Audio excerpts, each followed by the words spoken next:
Bienvenue sur Africa 24 dans cette nouvelle édition d'information. Voici les titres de l'actualité. Opération séduction à Séoul, la Corée du Sud a réuni 48 pays du continent pour son premier sommet Corée du Sud-Afrique. Le pays d'Asie de l'Est espère doubler son aide au développement pour atteindre 10 milliards de dollars d'ici 2030, en ligne de mire l'accès aux réserves de minerais bruts du continent. Le Mali mise sur les énergies renouvelables pour résorber sa crise énergétique.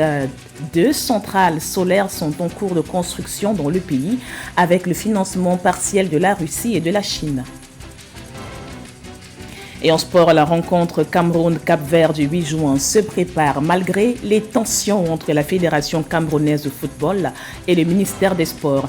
Les Lions indomptables convoqués par le sélectionneur belge Marc Brice sont en stage à Yaoundé et nous ferons le point de leur mise en condition dans ce journal. Mais tout d'abord, cette nouvelle offensive diplomatique du Kremlin en Afrique. Le ministre russe des Affaires étrangères Sergueï Lavrov est en tournée dans plusieurs pays francophones du continent.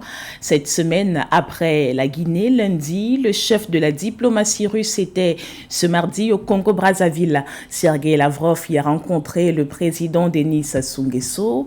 Au menu de leurs échanges figuraient les perspectives de paix et de stabilité sur le continent et en particulier le chaos politique et sécuritaire en Libye. Sergueï Lavrov annonce soutenir l'organisation d'une conférence de réconciliation interlibyenne tout en accusant l'OTAN d'avoir déséquilibré le pays de Mouammar Kadhafi et l'Occident de vouloir imposer son mode de démocratie. L'actualité, c'est surtout ce rendez-vous diplomatique d'envergure à Séoul.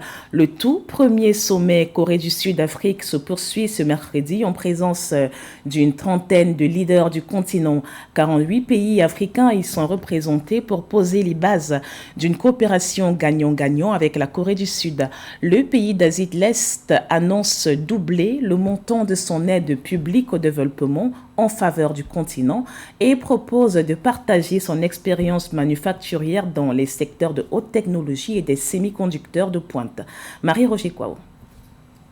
C'est en présence de 48 pays africains que s'est ouvert ce mardi 4 juin dans la capitale sud-coréenne, Séoul, le premier sommet Corée-Afrique organisé par le président coréen Yoon Suk-yeol. Cette rencontre, dont l'objectif est de construire l'avenir ensemble à travers une croissance partagée, durable et solidaire, vise à consolider les rapports entre les deux continents. Lorsque la guerre de Corée éclata en juin 1950, l'Afrique contribua à la défense de la liberté et à la démocratie de la Corée du Sud en envoyant des troupes et en fournissant un soutien matériel. Entre les années 1950 et 1970, alors que de nombreux pays africains accédaient à leur indépendance, nos relations diplomatiques sont devenues plus actives. La Corée du Sud travaillera avec ses amis africains pour mettre pleinement en œuvre les résolutions du Conseil de sécurité de l'ONU et sauvegarder la paix dans la péninsule coréenne et au sein de la communauté internationale.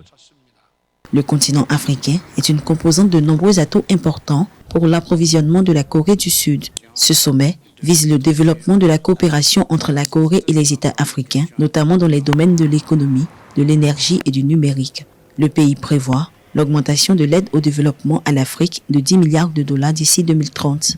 Korea is a global pivotal state and Africa is a pivotal continent. La Corée est un État mondial crucial et l'Afrique est un continent crucial. Il est tout à fait naturel que nous nous rapprochions dans les années à venir pour de nombreuses raisons. Premièrement, la Corée connaît la valeur de la souveraineté et de l'indépendance, ainsi que la lutte nécessaire pour parvenir à une politique responsable et inclusive. Ces expériences nous permettent de nous regarder dans les yeux avec respect et admiration mutuelle. Those experiences allow us to look at each other eye to eye with mutual respect and admiration. Facilitant le développement des industries de haute technologie et de semi-conducteurs coréens. Le président Yoon Suk-yeol a souligné l'investissement de 14 milliards de dollars dans la promotion du commerce et dans l'investissement des entreprises coréennes en Afrique. Le Mali va se doter de 2 nouvelles centrales solaires pour réduire les délestages massifs dans le pays. Les centrales de Sanankoroba et de Safo sont en cours de construction pour résorber la grave crise énergétique qui paralyse le pays depuis des mois. Les récurrentes coupures d'électricité sont source de tensions économiques et plombent le quotidien des Maliens pendant plusieurs heures, voire des jours entiers. Les explications avec ce sujet de Sarah Yemele, commenté par Catherine Gombe. Pour un coût de 217 millions de dollars, le Mali, en collaboration avec la Russie, a lancé la construction de la plus grande centrale solaire d'Afrique de l'Ouest d'une capacité totale de 200 MW à Sanankoroba, dans l'ouest du pays. Cette centrale devrait permettre d'enrayer la crise de l'électricité à laquelle le pays est confronté en augmentant la production nationale d'électricité de 10%. La centrale représente également une étape importante vers la diversification du bouquet énergétique du Mali et la réduction de sa dépendance aux combustibles fossiles, selon la présidence du pays. Nous avons déterminé que la principale cause du déficit énergétique est la dépendance à l'égard des centrales thermiques parce que la production d'énergie thermique est élevée. C'est pourquoi nous avons décidé de nous tourner vers les énergies renouvelables, en particulier l'énergie solaire. Accablée d'une dette de plus de 300 millions de dollars, la Société nationale d'énergie du pays n'est plus en mesure de fournir de l'électricité à la capitale et aux autres villes du pays. Seule la moitié des 23 millions d'habitants du Mali a accès à l'électricité selon un rapport du gouvernement. Environ 70% de la production d'électricité du Mali provient de sources thermiques, ce qui est extrêmement coûteux et pèse lourdement sur l'équilibre financier du fournisseur national d'énergie du Mali. Notre alimentation électrique actuelle est juste limitée à 1 ou 2 heures d'électricité par jour. Cela nous empêche vraiment de travailler. Tous nos équipements sont souvent éteints. Près de Bamako, la capitale du pays, la construction d'une autre centrale solaire a démarré le 1er juin 2024 en collaboration avec la Chine. Financée à 50% par le budget national du Mali, elle sera achevée en 15 mois. Et toujours dans l'actualité, le Nigeria sort peu à peu du blackout de la grève générale de lundi. Le gouvernement a obtenu une trêve d'une semaine pour faire examiner les revendications des syndicats, notamment sur la revalorisation du salaire minimum. L'échec des négociations à l'origine de la grève avait débouché sur une importante paralysie du pays. Électricité coupée, aéroports, hôpitaux et écoles fermés avec des pertes estimées à 100 millions de dollars par jour. Les 2 principaux syndicats exigent le respect d'un accord censé doubler leur salaire moyen et la réduction du prix de l'électricité. Retour sur les faits avec Nathalie Mo et Amen Hedji.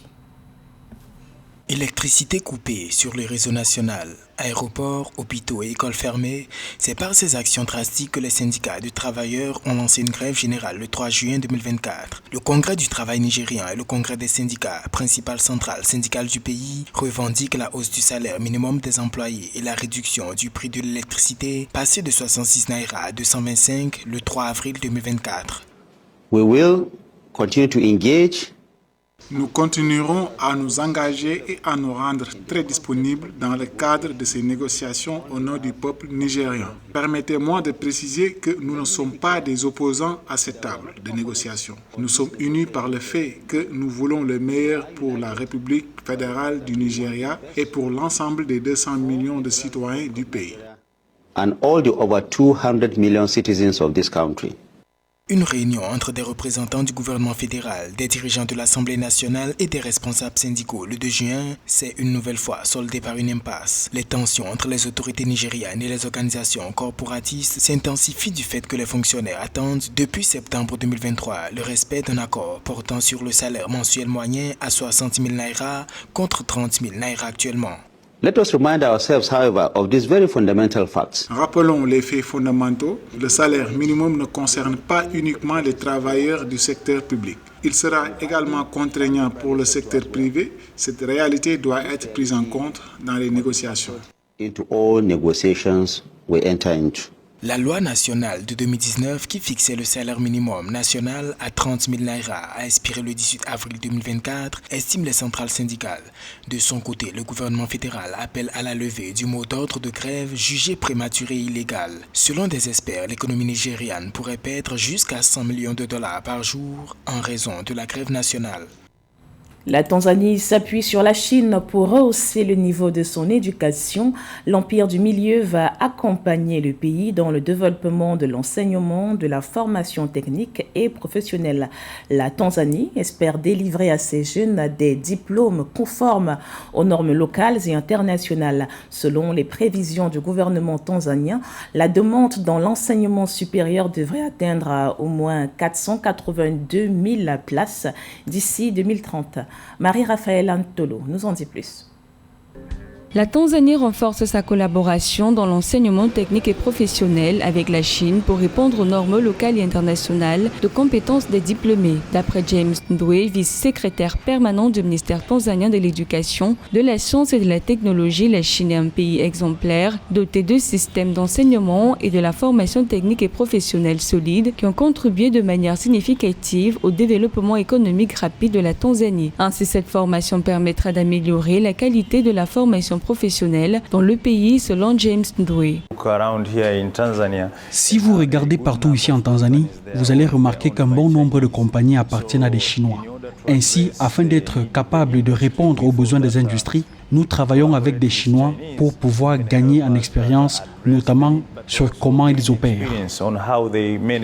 Selon les prévisions du gouvernement tanzanien, la demande au niveau de l'enseignement supérieur devrait atteindre au moins 482 000 places d'ici 2030. D'ailleurs, dans le souci de renforcer les compétences des enseignants tanzaniens, le pays avait lancé en mars le programme de soutien aux enseignants. Ce programme visait de manière globale à améliorer l'apprentissage inclusif basé sur l'étudiant en se concentrant sur le renforcement des compétences du personnel enseignant.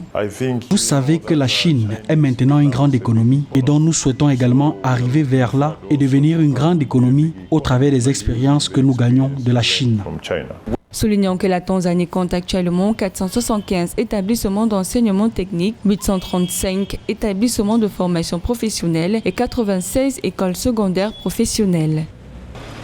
Et l'actualité en sport, c'est cette série d'incidents dans le football camerounais. La brouille reste épaisse entre le ministère des Sports et la Fédération camerounaise de football. À quelques jours seulement des matchs Cameroun-Cap-Vert, comptons pour la 3e journée des éliminatoires de la Coupe du Monde 2026. Malgré les tensions, les Lions indomptables affinent leur préparation au stade de Ngouaikele à Yaoundé. Les rencontres du 8 juin prochain face au Cap-Vert et du 11 juin face à l'Angola seront le baptême du feu du nouveau staff technique chapeauté par le sélectionneur belge Marc Brice. Pauline Minka nous fait le point. Les Lions indomptables ont effectué leur première séance d'entraînement le lundi 3 mai 2024 au stade de Ngouaikele à Yaoundé. C'est pour préparer les matchs des 3e et 4e journées des éliminatoires de la Coupe du Monde du football 2026. Le Cameroun doit affronter le Cap-Vert et l'Angola respectivement le 8 et le 11 juin 2024. La rencontre se tient dans un contexte de tension entre le ministère camerounais des Sports et la Fédération camerounaise de football au sujet de la désignation du nouvel encadrement technique, administratif et médical de l'équipe nationale. Toutefois, au sein de la sélection, l'ambiance paraît au beau fixe. Les joueurs, anciens et nouveaux, préparent les deux rencontres avec l'objectif de les remporter. Je suis très heureux d'être ici aujourd'hui pour mes premières en équipe nationale, très heureux de porter le vert rouge jaune et l'atmosphère dans le groupe. L'atmosphère se passe très bien, nous sommes en bonne ambiance et tout le monde est content d'être là. Pour son baptême de feu avec l'équipe nationale du Cameroun, le nouveau sélectionneur Marc Brice a convoqué 31 joueurs, y compris un blessé, Jean-Charles Castello, le défenseur de FC Nantes en France. L'on note le retour de l'ailier droit de Brentford, Brian Mbeumo, absent lors de la CAN 2023 en Côte d'Ivoire pour cause de blessure. Après une fin de saison explosive avec les Abeilles, 9 buts et 6 passes décisives en 26 matchs, Mbeumo compte aider l'équipe à sécuriser sa position de leader du groupe D. L'atmosphère est très bonne dans le groupe jusqu'ici. Nous sommes prêts à travailler. On a de très bons joueurs. Le groupe est tourné vers les 2 matchs à venir avec pour objectif de faire de bons résultats. Je suis content d'être de retour après ma blessure. Il faut gagner tous les matchs possibles afin de rendre le peuple camerounais fier. Dans le groupe D des éliminatoires du Mondial de 2026, le Cameroun est en tête avec 4 points, autant que son prochain adversaire, le Cap-Vert, classé 2e. Pour rappel, la meilleure équipe de chacune des 9 poules sera directement qualifiée pour la phase du tournoi prévue du 11 juin au 19 juillet 2026 au Canada, aux États-Unis ou au Mexique. Ce journal a été réalisé par l'ensemble de la rédaction. Merci pour votre fidélité. Dans un instant, une nouvelle édition d'information sur Africa 24.